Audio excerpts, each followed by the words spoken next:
I love the chase and the hunt, and I set the pace when I'm running. I always take what I want and I always give it 100. Don't need a bank, no I'm funded. Play the game like it's nothing. I'm always thankful for something. Don't take for granted, stay humble. Now wake up! What's up, everybody, and welcome to the Comment Riders. I'm your host, Josh Meek, the Uber Geek, joined, as always, by my good friend Toby Tobes. How's it going, Toby? Pretty good, Josh. We're warning everybody up front that right now there's a crazy thunderstorm in my house. So if this is extra disjointed or if Josh sounds confused, it's probably because my power went out and he talked to himself, and then we had to recut the episode to make it sound normal. Yeah, this might end up being an episode that's hard for me to edit, or maybe you just hear some extra thunder ambiance in the background. Who knows? You hear Josh go, Toby? Are you there? Toby? And then I cut back in. Yeah, and then that's seamless, perfectly in there. Toby, we're here today to talk about Kamen Rider Geats episode 40, and I'm gonna do a better job now. I'm gonna say up front, if you have listened to our show before and you like it, consider giving us a thumbs up. Consider subscribing either on YouTube or on your favorite podcast platform. We have a lot of listeners on Spotify, Toby. So if you're listening on Spotify, go ahead and subscribe to us there. I love Spotify. What a great system. It's a good system that totally doesn't give bad people like Joe Rogan money. Spotify's fine, I guess. That was a hell of a sales pitch for our most popular platform. I do nothing if not bite the hand that feeds, Toby. And we also have a Patreon, so consider signing up for our Patreon. The majority of the people that watch and listen to the show aren't actually subscribed, so if you like it, consider subscribing. Anyway, sales pitch over. We're talking about episode 40, like I said today, but hopefully Toby doesn't die, like we were saying. In the meantime, I guess that's the that'd be like the surprise outcome where I actually just like never come back, and Josh just releases an episode where I make some horrible like stupid joke to him, and you just never hear from me again. The funny thing, like if this was like an episode of Geats, that's what would happen. It'd be like the big twist ending would be like you just never return, you just fade away. It would depend on the show though, because like if we're gonna use Geats, then obviously you, the hero, would have to figure out how to get me to come back. Alternatively, we'll be finishing up watching Kamen Rider Black Sun later, and if it was that show, I would get struck directly by the lightning. Josh would see me explode, and there'd be no coming back from that ever. Actually, if it was Geats, that's totally true of Black Sun. You're 100% right. If it was Geats, you're assuming that you're the hero here. Really, you're more like the like Daiichi role, where you fade away and then you come back like 4 episodes later as like a bigger villain than you were to begin with. That works too. As long as I'm coming back, I really don't care. You show back up on the podcast, your face is painted, you're just chomping on Jamato for some reason. It's perfect. Yeah. And that's the role I think you fill in my head. Well, like, so speaking of our Patreon, we were informed the other day in there, which is a cool place to hang out, just for the record, that basically Josh and I are both drivers of cars, to use an apt comparison to what the conversation is going right now. And if Josh was driving, the car ride would be like, "Hey Toby, I'm coming to get you. All right, let's go do some stuff. All right, cool. We're having a nice time together. We're hanging out." And alternatively, if Toby went to pick up Josh, I would be driving 60 down Josh's road, jam on the brakes, scream, "Josh, get the fuck in the car," and then take off while Josh is terrified of what just happened. Yeah, this was an analogy for how you and I host podcasts differently. Which is pretty accurate, I think. Like there's an air of like unpredictability, I think, to both of them, but there's definitely more of an air of danger when you're behind the wheel. I truly appreciate the fact like I know you talk to me like not on the podcast and like normal things, and I appreciate that somehow like after all these years the actual like vibe I've given off on the internet is like crazy getaway driver compared to like the mellow person I think I actually am. So that's pretty exciting overall. That is pretty exciting. I also like, and just like that, Toby, we had our there was the first break. As we were fading, I'm not sure where we left off, but as we were fading out, I was saying that I think in real life, you are very even keel. I think you're right. You're a little bit less of the crazy getaway driver vibe, but you have these little spikes of insanity that are even more crazy in the moment because you're overall pretty even. I think that's what makes it the best. That's what really adds to the thrill of getting in the getaway car with me. Yeah, I think that's fair. Well, yeah. So usually I wouldn't rush you, but I think we should start the actual show. That's fair. Just in case it starts getting bad here. that makes a lot of sense. First, let's jump into a quick email before we start talking about the actual show, though, because Let's do it. I got beef. That's really the moral of this email. That's the best Wendy's slogan. I got beef. Yeah, that's Wendy's and the Kamen Riders both have the beef. This email comes in from Kieran. Kieran says, "First up, Josh, your pronunciation is horrendous." Okay, first of all, Kieran, screw you. All right, so Kieran says, so we talked about a Sentai season last episode that is called Hurricaneger. I didn't pronounce it as Hurricaneger. I pronounced it as something horrifically different than Hurricaneger. Kieran says Hurricaneger is just hurricane plus ger, as in ranger, not whatever the hell you said it was. See, we're always learning. We're always learning. So my explanation for Hurricaneger is in my head. I had always said it as Hurricaneger, but when I read it in the moment on the podcast last time, I realized that it is like it ends with Neger, and I realized in my head like, oh, this is probably not pronounced Hurricaneger like ranger, like it probably is like a different sound. So I tried really quickly to figure out what that would sound like as I was saying it out loud, and it didn't work out. And then I was just wrong in overall anyway. It is pronounced Hurricaneger. Anyway, number one, don't care. Kieran goes on to say, also it's Gosager, which I would have let you off with, but Gosei was the mentor's name in Megaforce and used in the Megazord names, so you should know better. I feel like Gosei and Gosai is pretty similar. I feel like that's on the level of like the main guy from Street Fighter is Ryu or Ryu, and like yes, the one's correct and one's not, but they're pretty similar. Kind of who cares, right? Or Mario and Mario, same thing. Yeah, I guess. I guess if I want to be correct about this Go Sager thing, I will have to agree on the Mario front, which I'm not super happy about. Kieran also says, now I'm done with that. I didn't recognize Daiichi either, so you weren't alone. That's good to hear. I'm glad to hear other people. No. Now you swing at him and say, but smarter people knew it was Pidgey, and now you can make fun of Kieran if you want to. I think Kieran knows that by saying this, he is casting his lot in with some very uninformed, horrible people. Kieran says to continue the name puns, because we were talking about kind of the puns with all the character names and the rider names. The nine-tailed fox is the Kyubi no Kitsune. It was mentioned Geats 9 is meant to be Kitsune. His weapon is called the QB9. So there's the pun. The Kyubi, Kyuubi, becomes the letter Q, the letter B, the number 9. That's cute. That's cute, Toby. I think it's funny that the people out there, they give you issues and static about your pronunciation of things, and then they just give you more hard words to say. Right? Like we know Josh has this problem, so here's 3 more Japanese names that you need to try to pronounce now, just so we can make fun of you again next week. When you say has this problem, it sounds like I have some disease or something. Like Josh has this problem. You might. I don't know, Josh. That's true. That's true. I feel like I did pretty well in that one though. But anyway, we'll see next week when people write in. Kieran says, I went down the rabbit hole a while back looking at the origins of all the rider names. Yes, all of them, even the ones that only appeared for 2 seconds. Don't worry, I won't go through them all, but there were some where even the character name had a pun/meaning. I think the most interesting I saw was Neon. Kieran explains. So Neon replaced Akari. That was the original sister. Go on. Yeah. No, I was going to say, go ahead. I was affirmative-ing with you. Okay. Got it.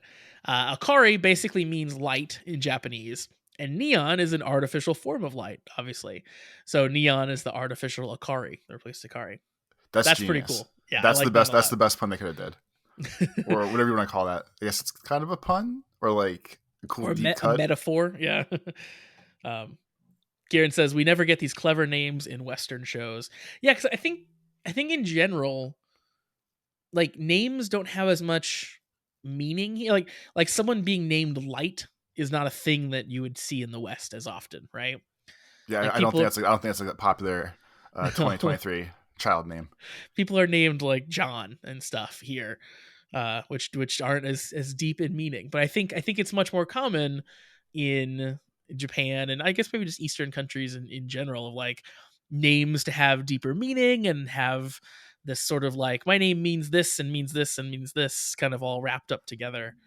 And we don't attach any of that meaning to names, which makes it much harder to have meaningful character puns, I guess.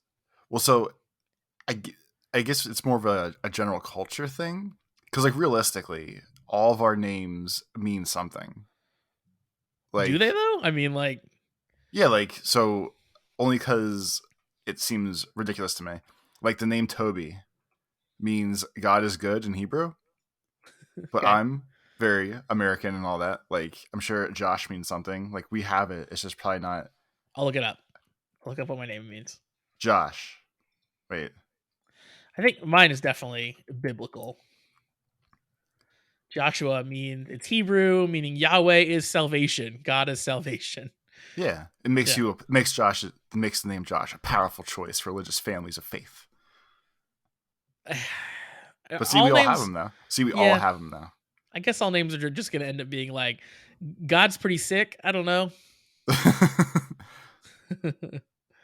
Here's one. Now you can continue, or unless you have a good one. I was going to look up another simple name like John. Here's Jack. Jack is a derivative of John. All right, let's go look at John. Uh, John means Yahweh is gracious. Yes, every name is just like God is good, God is great, God is wonderful, God is dope. God makes the best peanut butter and jelly sandwiches. That's what all English names are. Now we can continue. All right, fine. Kieran, thanks very much for the email. If you would like to send us an email, like our good friend Kieran did, you can do that. Send those over to cast@commonwritersucks.com. Toby, without further ado, let's jump into discussing Kamen Rider Geats. We're on episode 40 now, which is a very high number. It's Like very high, and it's almost the highest. This is the highest number we've seen so far. it's the highest Kamen Rider number that you've ever seen. You've never gone this high before. And I mean, and to be fair with that, after number 1 was also the highest Kamen Rider number I've ever seen. That's true. That's been a fact that's been true every week. But none more true than now. So what's been happening in the Kamen writing, Toby? What happened last episode? Geats has started the grand tradition of rebuilding the world in his own image, much like we just talked about. Yeah, much like Yahweh. Exactly. And then he's slowly said like he is the one that's going to fight everybody. He doesn't want to force anyone to rejoin and fight off the new Giamoto, which are basically like little earworms that Yeah. grow in vials from evil Pidgey, and they poison people, and you have to blast them out of them to save the human. We open with a fight scene here it's one of those like classic Geats like music plays over the fight scene things. But it's him just like killing these Yamato. He like uses one of his like brain tails to put Neon safely away from the fight, and then he just does these matrix moves killing these little parasites and stuff. It's a pretty funny little fight.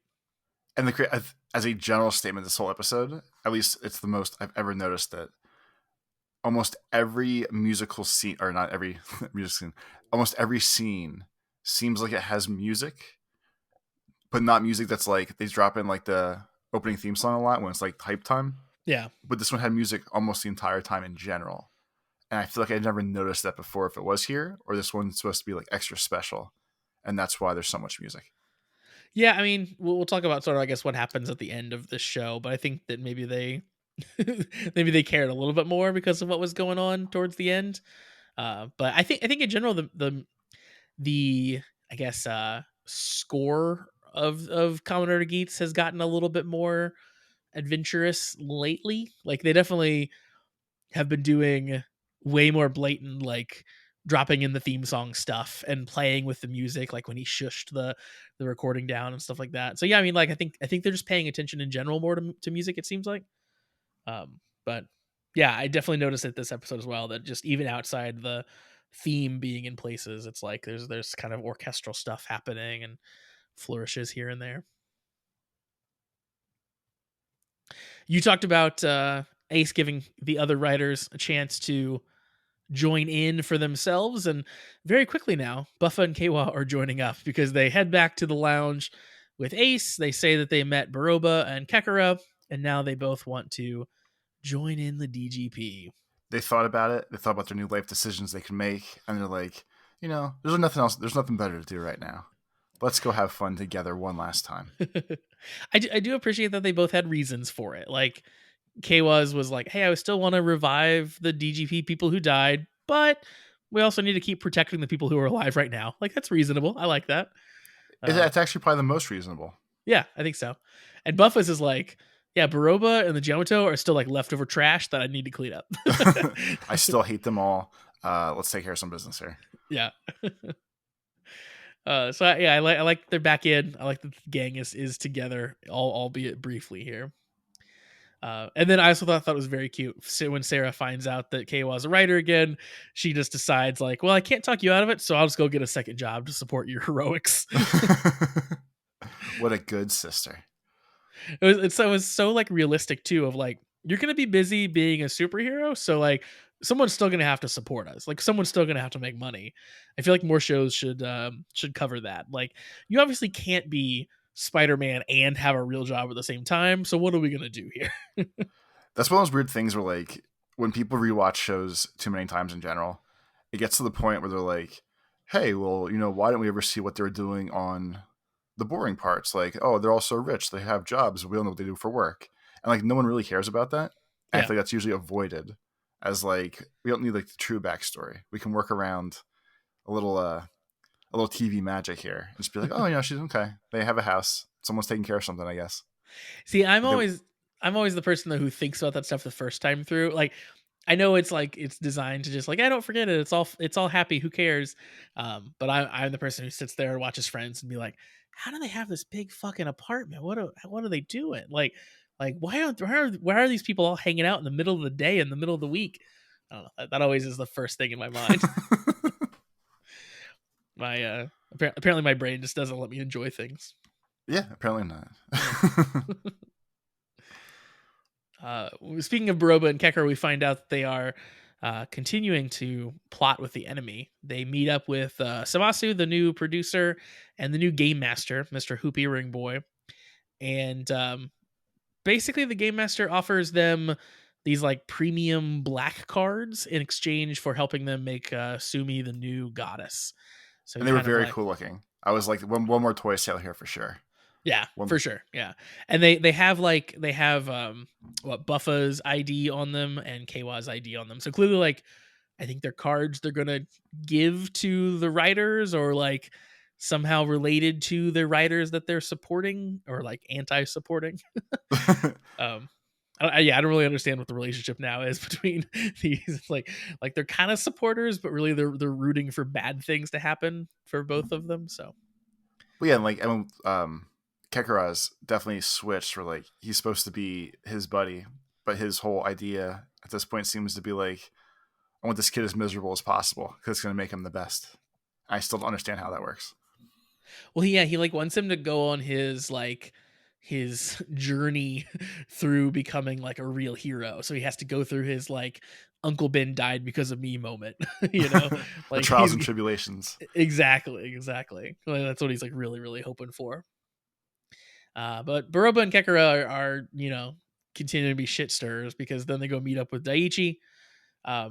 This scene was gross. Like, so Daiichi's down in his little like parasite lab.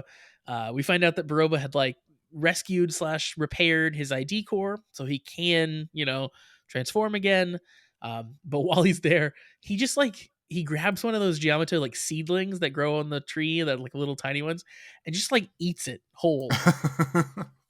And it just is all like dripping down his chin and stuff while he's laughing maniacally. Like, dude's a madman. He's living his best life right now for sure. He is, yeah. It made me a little sad that like, oh man, like I'm sad that you've had to be like the smart conniving bad guy most of this time, because you're incredible as the insane just chomping on your on your Yamato bad guy. Like, he's really good at that role. He's good at kind of both, but like, holy shit, the like insane bad guy he excels at, clearly.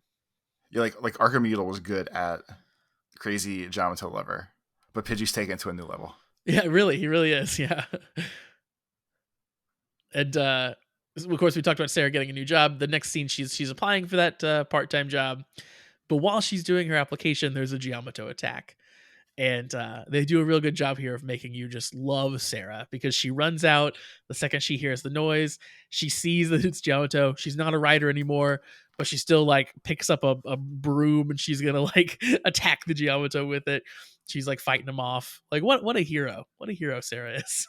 This is where KY gets it from. He had a good, positive influence from his sister. They must have had a really good upbringing. That's all I can say. From the parents we never saw. Exactly. Both just heroes brewing. While she's trying to fend off the Yamato attack, Daiichi shows up out of nowhere. His regular looking form, not his crazy monster eating form. And basically kind of gives her like a little rundown on the parasites, or on the Yamato. She like tells her like, oh, there's a stage 1 where the humans can recover from having been Yamato, but there's a stage 2 where it doesn't look so good for them. We don't really see what happens after that, but we find out from Keiwa that Sarah never comes home. She texted him and basically said that she ran into Daiichi, but after that, she's kind of radio silent, and she never actually ever came home, never showed back up home. So obviously, Keiwa sends up the red alert at that point. That's nothing good ever comes from hanging out with Daiichi. Yep, that's for sure. Ace and Keiwa, of course, go looking quickly for Daiichi. They find him, and he kind of like denies really having spent much time with Sarah, but he has this like real sinister smile that, you know, he clearly knows more than he's letting on. And then next up, we get a lot of like bouncing around in this episode. There's a lot going on really that kind of happens. But next they're up, they're trying to cover like multiple stories at the same time almost. Yeah, definitely. Yeah, it's definitely split up pretty tightly. Because then we get a little quick scene with Punk Jack, who runs into the producer and the game master. I thought this was going to be like a way bigger deal than it ended up being. Like when he first walked up, because one, I thought like, oh, is Punk Jack like defecting? Is he really a bad guy again, or is he going to get killed? Like he's just like confronting the enemy, which seemed wild. But no, he just like kind of walks up, hears them sort of talking about Sumi. He ends up fighting with the game master, and then like they just quit fighting suddenly. And he says, hey, you need to quit messing with Sumi. She's Ace's sister now. And the game master pats him on the shoulder and basically says like, you need to protect her if you can. And clearly Punk Jack is very confused by that as a response. And the game master and the producer just walk away. Just like, all right, we're out. We did our part. We said a couple words. So I don't really know what's going to come of that, but they maybe think they're going to be able to call on Punk Jack for support down the line or something like that. Who knows? I'm not sure if that was like a planting the seed of dissent, but it was a weird scene for me. We did get to see sort of the first fighting from the game master. It wasn't transformed, but we got to see him do some moves. He seems limber. He did like a sweep he's kick. As overpowered as all of them. That's for sure. Pretty much. He did like an elbow block of a punch, which made Punk Jack like shake his hand like it hurt really, really bad, which I thought was pretty good. Then we head over and we see kind of a split scene. So Buffa shows up at the site of where some Giamato attacks had been happening, and he finds a cocoon. So a Giamato cocoon, and he's kind of battling it. A Giamato pops out. He's battling the Giamato. While this is happening, Keiwa is again confronting Daiichi. Normal Daiichi, not weird. Exactly. Food-eating Daiichi.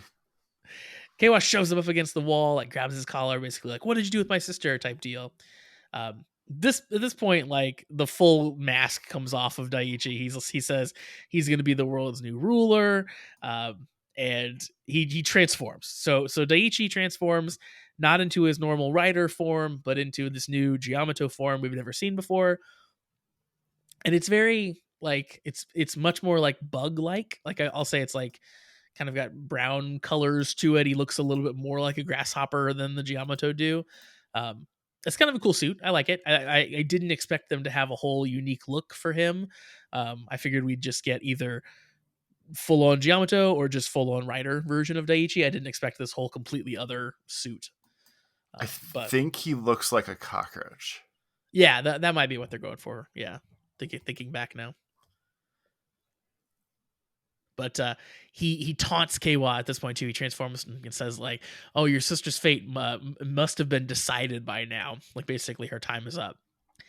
So Ace sends Keiwa out to go sort that out. Basically, Keiwa shows up right as Buffa kills his Giamato, and turns out Toby the Giamato was Sarah.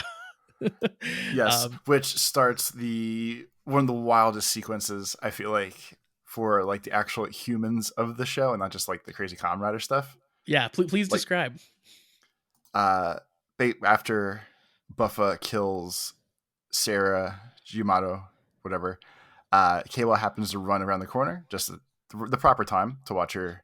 Yeah, watch like, his sister be struck down. to watch her like dehension, I guess we'll call it, or however Sure. we're going to talk about the virus that goes around now. Flies around the corner, sees his sister look at him, basically sees his sister die, is the best I can call it, I believe. Baruba and Kekura are both watching as well. They're both giggling hysterically because they know what's coming here. Kayla asks Buffa, "Are you the one that killed my sister?" And Buffa like slowly realizes like, "Oh shit, I actually think I did kill his sister." Yeah. And Kayla like does the crazy dash and throws the biggest haymaker at Buffa, just human on human, and basically just like punches him straight in the face and knocks him out. Yeah. So some interesting things here. One, I thought it was incredibly dark. Like the death scene wasn't just like she fades away. It's like he goes and holds her in his arms as like she gets wrapped in vines and sort of like pulled into the ground.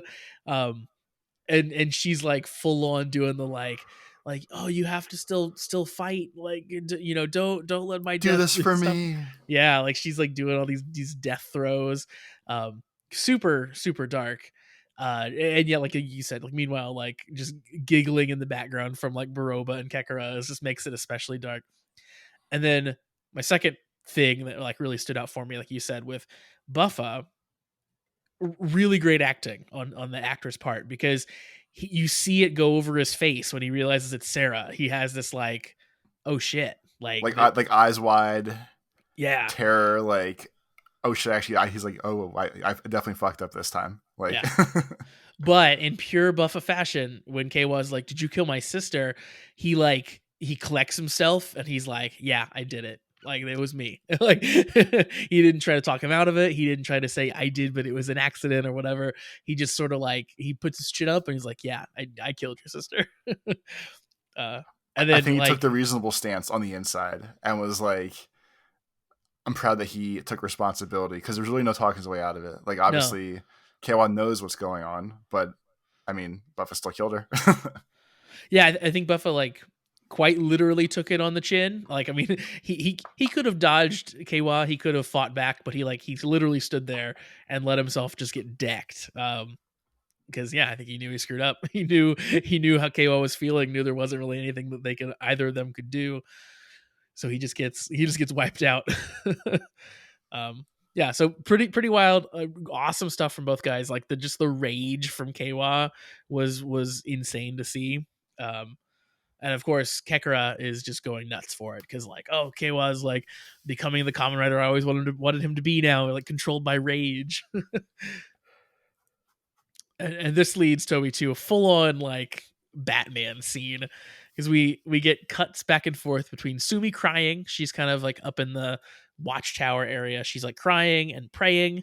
So clearly, like the last time we saw her do that, Ace came back to life. So like maybe she's going to bring Sarah back to life. Maybe she's going to do something else. Who knows? And then it cuts to Keiwa just sobbing in the rain, just on his knees in the rain, in the dark. Well, like, And the way that scene looked, I was almost expecting like that's the same dark rainy vibe of my favorite intro scene when Sumi has the gun. So I was kind of hoping for something along those lines, but still not yeah, here. we do get something though. So what happens here in the rain with Keiwa?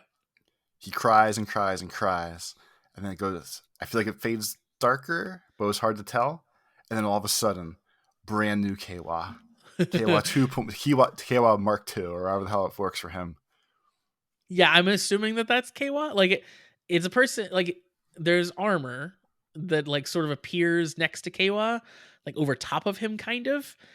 Um, it very much looks like Keiwa's armor. Like it's green. It's like Darth Keiwa, basically. Like it looks like the like ninja that he is all the time. It's definitely a rider. Um, Well, like I'm assuming that that's just sort of like what he's becoming. Like his like ultimate form becomes like that. all right, But so like wait. While we're talking, I'm going to send you the picture. okay, but it is a thing that's like standing over top of him, kind of. It is. I didn't notice it was next to him at first. I thought it was him in that suit right away. Yeah, But I the had to go suit back I and just watch it a sent couple you times. looks like it's his suit, That's just the full fancier. on. Yeah. So the real question is, or two real questions now that I think about it. Sumi made her wish, or cried, or whatever she did. So did she actually wish Ace back, or did she wish for Ace version 2.0? Because if she has that power, she wished Keiwa's new form then too. Yeah, maybe that's what she can do right now. Just like wish for sick ass toys. And along with that, I was thinking about it when we were talking about the premium cards that we saw, and they had Buffa and Keiwa's things on them. Does those premium cards tied to their supporters helping their people turn into their ultimate forms? Probably. Yeah, that totally is probably it. Because like especially like the black card lines up with what we're with the seeing black Keiwa here. suit and Exactly. his new ragey form. Super dark black Keiwa. Because also, if you remember, when Baroba and Kekara like were talking about their visa to stay in this world, it was worded as like with Kekara's especially like till I get my ideal laugh or something like that, right? And like Kekara, the way he words it when he sees what Keiwa does, he says like this is what I wanted to see the whole time or something. Like this is what I was looking for. Like he presents it as like a like this is the ultimate thing that I was here for. So I think yeah, maybe that is the like we've reached my potential. I've got this card. This is the thing that lets you become crazy Darth Keiwa version. And it's crazy that from someone that actually seemed like Keiwa's friend in the beginning. Yeah. His end game was, I guess at this point, I'll say his end game was getting Sarah killed so that Keiwa hawks out. Yeah. All I mean, along. that's been his thing since the like convincing Sarah to become a writer. It was basically like get her in danger and get her killed. Well, good job, buddy. You did it. He finally did it. Yeah. And this really felt like a death, like the Sarah death felt like a death that was really earned too. Like the whole series had done a really good job, I think, of making Sarah a likable character. Like she was always very starstruck about Ace and Neon, and that was super cute. All of her interactions and protection of Keiwa was always very cute. But they kept her in the mix even without being a writer the whole show. Then they finally made her a writer. You loved that even more. And then just lately it was like she was helping Neon. They were becoming close. Like she was a lovable character that they only made more and more lovable as they went on, and then they just freaking kill her. Which is almost the like. I mean, my only other reference point right now. That's all very Black Sun to me. Yeah. Just to go back to my current reference, just because like they do the same thing just way more aggressively in Black Sun, where it's a setup of we're gonna make you feel something about this scene. And I'm just gonna like punch you in the stomach 30 seconds later. For sure. And it wasn't like as violent or dramatic as Black Sun gets, but it's the same thing. Like we're gonna make sure you're attached, because once you're attached, we're just gonna take him away from you. Yeah, absolutely. And like, I think Geats has done has done a bunch of deaths and a bunch of people that have, gone away. But most of them haven't really been this impactful because it's been a lot of people who we haven't had for too long, right? Like, it's like, oh, what's her name? The Kamen Rider Lobo girl or whatever is gone. I'm like, Lobo, well, she, yeah, your most favorite of people. exactly. Like she wasn't around for super long, and then it's like, oh, she's gone. Okay, who cares? The old guy who they had to like lug around for a little bit. Like, okay, yeah, he was fine, but like I never really got super attached. But yeah, in this one, they for sure made sure that the emotional knife twisted. But I'm super excited for the next episode to see what this whole new Keiwa suit's all about. And I'm sure we will see, because they're pretty good about following shit up right away. I'm also interested to know whether Keiwa is just like full on like I am the knight vengeance mode at this point, or what the deal is. But we shall see. Yeah. So yeah, that's going to do it for us for episode 40 here of Kamen Rider Geats and the Comment Writers. Again, if you want to send us emails, send those over to cast@kamenridersucks.com. Of course, like and subscribe on the YouTube channel or in your favorite podcasting app so you always know when our new episodes drop.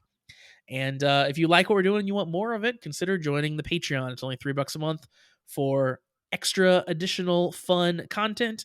As Toby has mentioned, we are finishing up our Watched React of Kamen Rider Black Sun. So if you sign up now, you can see that whole season that we have watched together and talked over and been very confused at points and joked over at points. That's been really fun to go through together.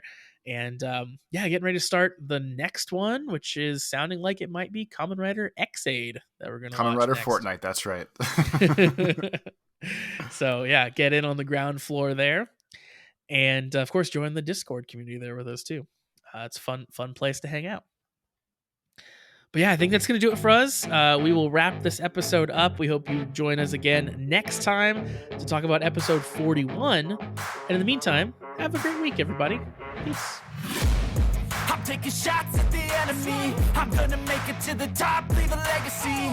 If I got something to say, you better let me speak. Turn it up a new degree, bitch, you ain't seen anything. I pop off with the new rock, electronic, blow the sonic roof up. I'm too honest when I take